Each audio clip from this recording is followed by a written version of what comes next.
What is going on, everyone? Welcome into another edition of the 415ers podcast, 3 times a week, Odyssey Sports Podcast Network. Evan Giddings with Marc Grandi, as always.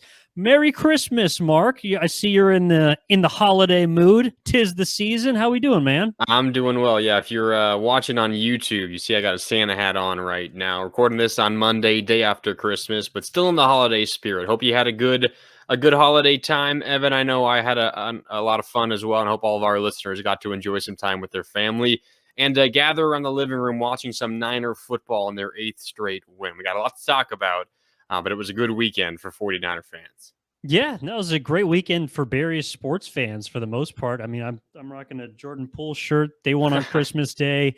The 49ers took care of business against the Washington Commanders on Saturday. Pretty good Christmas Eve gift for those of you out there. 37-20 the final score. As Marc mentioned, 8 straight victories for the 49ers. They still remain in the 3rd seed in the NFC because of those pesky Minnesota Vikings that Marc loves so much. 60-yard game-winning field goal. They come through in the clutch. I don't know what it is about them. Well, Greg the Leg, the new one. Joseph was a carpenter and apparently a kicker. But the 49ers did what they had to do. And Marc, it was a game that was relatively close in the first half. It was tied in the half, but it was the first time in, I don't want to call it the Brock Purdy era, but since he's taken over, that we saw some sort of, resistance against the 49ers, because it's the first time that I felt like there was a game in the balance sort of midway through. Obviously, the second half, the Niners blew them out of the water. They really capitalized on every mistake that the Commanders made, scoring 30 second half points. But Marc, were you at all surprised? This is kind of where I want to start, because as much as the 49ers have locked in, they've been dominant, especially over these past, let's call it 3 3/4 games with Brock Purdy. Were you at all surprised that there was a Washington team on Saturday, at least in the first half, controlled the ball for 21 minutes as opposed to the 49ers 9?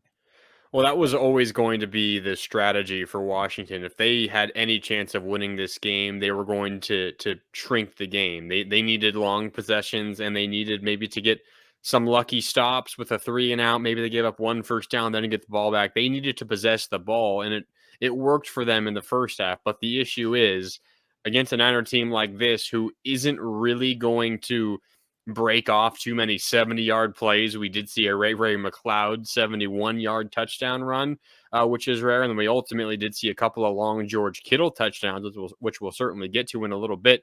But generally, Evan, this is a Niner offense that isn't going to hit you with those back-breaking deep plays. They're going to be kind of a dink and dunk offense. They'll get, a 15-yard chunk every so often, but they're going to be possession-based.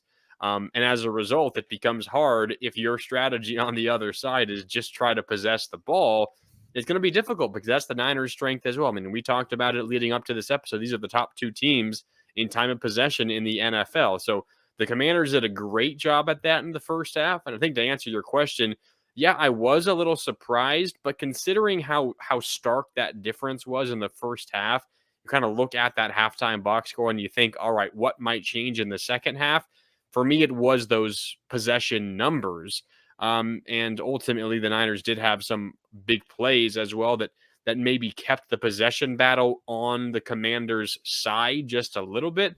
But the Niners had the ball a lot in that second half. They scored a lot of points. They fell short of the end zone a handful of times. I think some fans probably frustrated by all the Robbie Gould field goals. But still, you scored 30 points in the second half, and really you came out with it. So I think despite the fact that I was a little surprised by those possession numbers by the Commanders in the first half, I also kind of felt a strange level of calmness going into the second half, because I felt that there's no way those numbers were going to stay the same. And if the Niners could even just get to even possession in the second half, they were going to be able to score more points and convert more often than Washington did. And that is what happened in that second half. And the Niners run away with a 3-score victory. No, that's a good point, because, again, maybe it was a little more prolonged this time against Washington, but it's been that inevitable boat racing that's coming for the 49ers. If they were even through half, and then out of the half, George Kittle gets, 34-yard touchdown catch. And then where I think the game changed, Marc, was it was about 5.5, but Riverboat Ron Rivera decides to go for it on 4th and 1, or probably less than that, deep in his own territory, and doesn't get it. Now, there was some, I don't know, controversy over whether the ball was spotted, where it wasn't. Regardless, Washington did not get the first down. And then 2 plays later, diddle, Kittle down the middle, and the ball game's over at that point. It does put into perspective for me a couple of things. And I also want to bookmark that conversation about Robbie Gould and the amount of kicks that he had to take, because I think it is a little interesting. But this offense for the 49ers, like, how do you slow it down? Right? How do you stop it? Because it doesn't appear that on the surface level, it's one that immediately is going to jump out to a 21-point lead, although potentially could. It's more so a matter of, like you said, there's an air of calm surrounding this offense, that it's not a matter of if they're going to score points consecutively or in bunches. It's just a matter of when. And if you're a team that does not have a prolific offense like Washington, and you're going to be playing from behind, this is a Niners team that if you give up, let's say 30 points to, I think maybe there's 2-3 teams in football that could beat this team, and only one of them is in the NFC. That would be Philly in my eyes. Yeah, and they were in a battle this week, of course, without their starting quarterback, and they gave the Cowboys all they got to handle. The Cowboys still came out on top, but I'm with you. I mean, if this is a Niner offense that's going to churn like this, and they could have easily had 40, 45, they could have pushed 50. I mean, if things went well for them in the end, in the red zone. We'll talk about those Robbie Gould field goals, I'm sure, in a little bit, but this was a soft 37. I mean, or I guess a strong 37. They could have easily put up more than they did. But I mean, if you're an opponent going into a matchup against the 49ers, what you have to hope for is capitalizing on turnovers. One, you have to get turnovers, and 2, you have to turn them into points.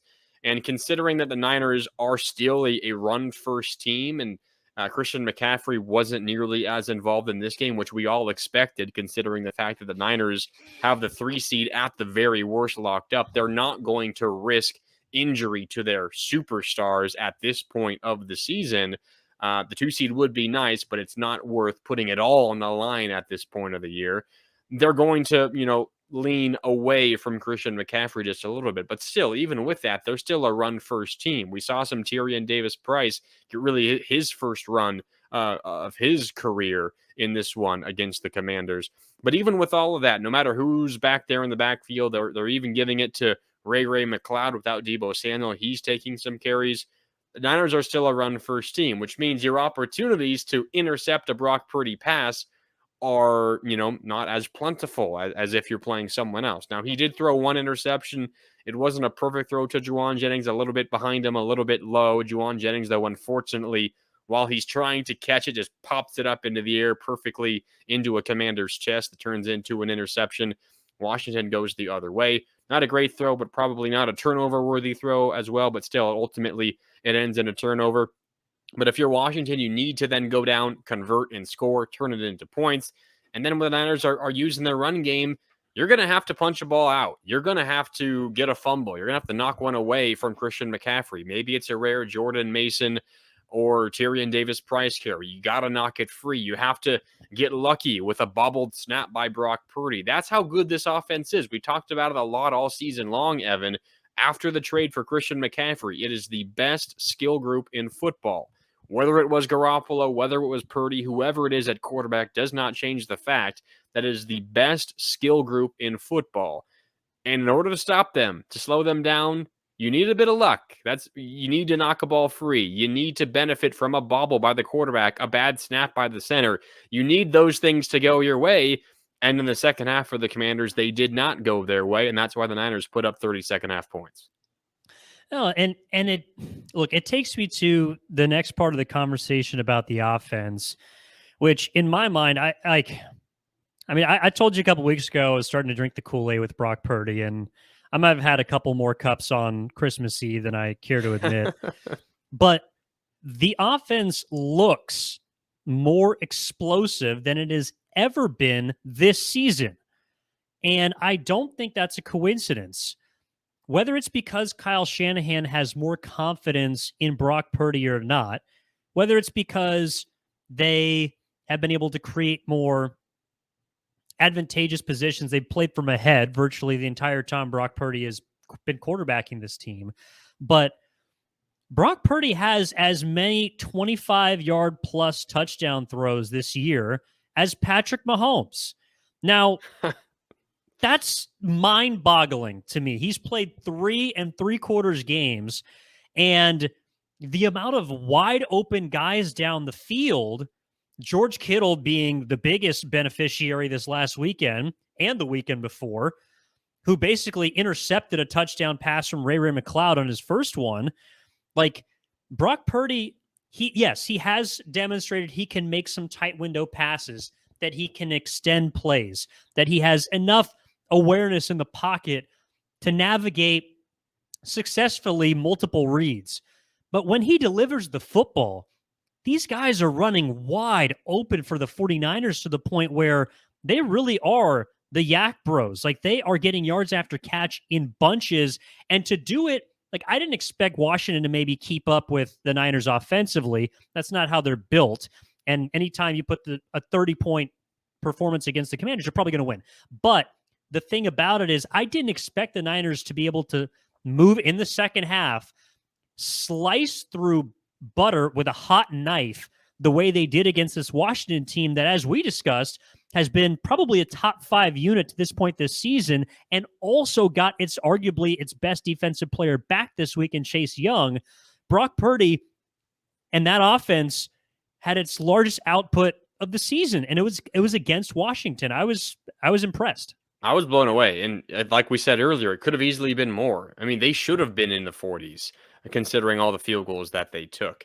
Something that we probably should have mentioned on, our preview episode last week when we were getting ready for this Christmas Eve game was, we talked a lot about Jonathan Allen and Daron Payne and, Chase Young making his season debut and how good they are up front defensively and how good their pass rush is, specifically from the interior of the defensive line. We probably should have said something along the lines of, well, how do you counter a great pass rush? It's get the ball out quick. And that's what this Niner offense is right now. And it's what Brock Purdy is doing well. That's what Jimmy Garoppolo did really well as well. A quick release. He's able to, lock onto his first read, sees him open, fire. It's out before any defensive, rusher can get to him unless there was a free rusher. The offensive line just needs to get a hand, to get a body on each individual rusher, and you'll be able to get a ball off, no problem. So the Niners did a great job getting their throws off quickly. They did have some longer developing plays. That first George Kittle touchdown was a long throw down the middle of the field. His second was a big catch and run, as you mentioned, showing off the yak for George Kittle on that one. But the Niners did a good job. You got to credit the offensive line as well. They protected Brock Purdy relatively well. But Shanahan, drew up a scheme that worked against this defense, which was, hey, Brock, get the ball out early, and we'll trust our weapons to be able to make some guys miss and, gain some yards, move the chains, and ultimately win the ball game. So I think you got to credit the game plan for the 49ers, led by Kyle Shanahan. They identified the strength of that defense up front. The weakness is the secondary. It's not a bad secondary by any means, but when you compare it to the front, it's not nearly as strong. You trust your elite playmakers on those one-on-one matchups. They'll make a guy miss. You'll move the chains and get first downs. So I think a good game plan for the 49ers, but a game plan means nothing if you don't execute it well, and the offense certainly did. Purdy deserves credit for that, for leading that charge, of execution, and then those skill guys deserve credit for winning those matchups and allowing, the offense to look explosive despite the fact that they ran a lot of quick developing plays, and then the offensive line for doing their best to limit that elite pass rush of the Commanders. All parts of the offense, maybe except for some red zone offense, all parts of the offense deserve kudos.